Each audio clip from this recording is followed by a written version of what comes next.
조주빈을 포함한 집단 성착취 영상거래 사건 일당의 악행을 보여주는 경찰 수사 기록을 저희 MBC가 입수했습니다. 고액 아르바이트라고 속이고 신상을 알아내 협박한 건데 피해자 중엔 14살 중학생도 있었습니다. 윤수환 기자가 취재했습니다. 트위터에서 여성 아르바이트를 검색하자 나이에 상관없이 고액을 제공한다는 광고글이 넘쳐납니다.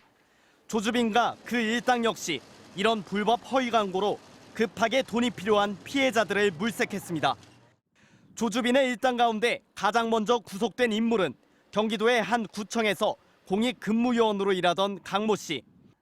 면접을 핑계 삼아 신분증과 노출 사진을 확보한 뒤엔 신상을 알리겠다는 협박을 시작했고 두려움에 떨던 피해자들은 전신 노출 사진은 물론 가학적인 성착취 영상까지 빼앗겼습니다.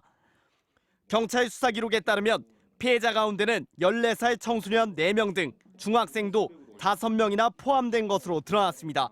그 학생증 주소에 있는 주소로 찾아가서 뭐 어떻게 하겠다. 이것만 해도 충분한 공포가 있기 때문에. 특히 14살 피해 청소년은 5달 넘게 협박을 당하면서 20개의 아동 성착취물을 만들도록 강요당했고 성착취물 공유방을 홍보하는 음성 파일도 만들어야 했습니다. 조 씨는 이 파일을 광고에 사용하기도 했습니다. 실제로 성폭행을 하고 영상을 찍는 일도 벌어졌습니다. 조 씨의 지시를 받은 일당 한모 씨는 지난해 10월 15살 피해 아동을 경기도 부천의 한 초등학교 주차장으로 끌고 간 뒤 강제추행과 성폭행을 한 뒤 당시 상황을 촬영해 조주빈에게 전달했습니다.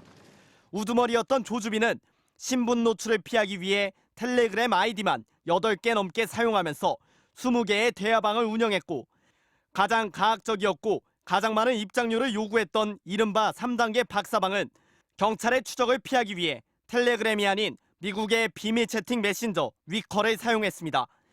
또 경찰관과 기자 등의 입장을 막기 위해 대화방 회원들의 신분증을 일일이 확인하고 직접 아동 성착취물을 유포하는 불법 행위에 가담해야만 회원으로 인정하는 검증 단계를 둔 것으로 확인됐습니다.